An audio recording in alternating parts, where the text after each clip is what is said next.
प्रदेशको मुख्यमन्त्री भएको बखतमा प्रदेश मधेस कृषि विश्वविद्यालयको तालचा किन्न पैसा पठाउनु भयो। नयाँ कुनै गौरवको योजना ल्याउन सक्नु भएन।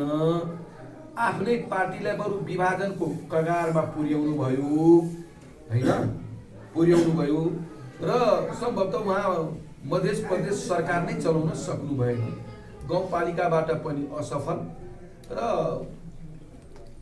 प्रदेशबाट पनि असफल भएको पात्रलाई प्रतिनिधि सभामा नेपाली जनता सप्तरीका जनताले पठाउँदैन।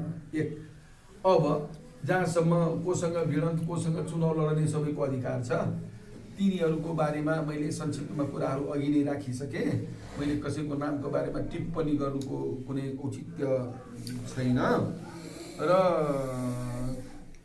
म संविधान सभाको सदस्यमा निर्वाचित भएको थिएँ। कतिपय मान्छेले भन्छन् दोहोऱ्याएर म प्रतिनिधि सभाको निर्वाचन त अहिलेसम्म जितेकै छैन। संविधान सभाको सदस्य भनेको र प्रतिनिधि सभाको सदस्य भनेको अन्तर हुन्छ।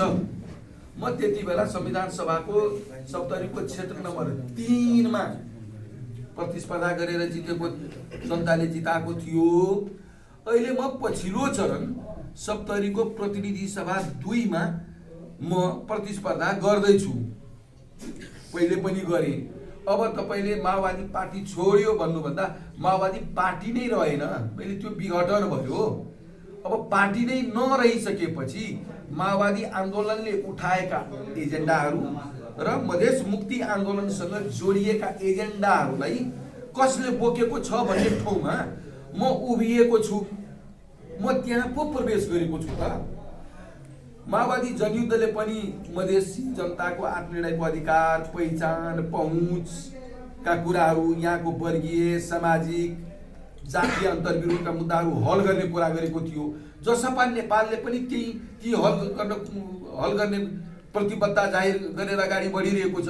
बरु जहाँबाट उहाँहरू चुक्नु भयो त्यहीबाट उहाँले विद्रोहको झण्डा माननीय उपेन्द्र यादवज्यूले उठाएर अगाडि बढिरहनु भएको छ। भनिसकेपछि त म त ठिक ठाउँमा पो आएको छु। हैन, तै पनि तपाईले, मैले त्यही भने, तपाई जनता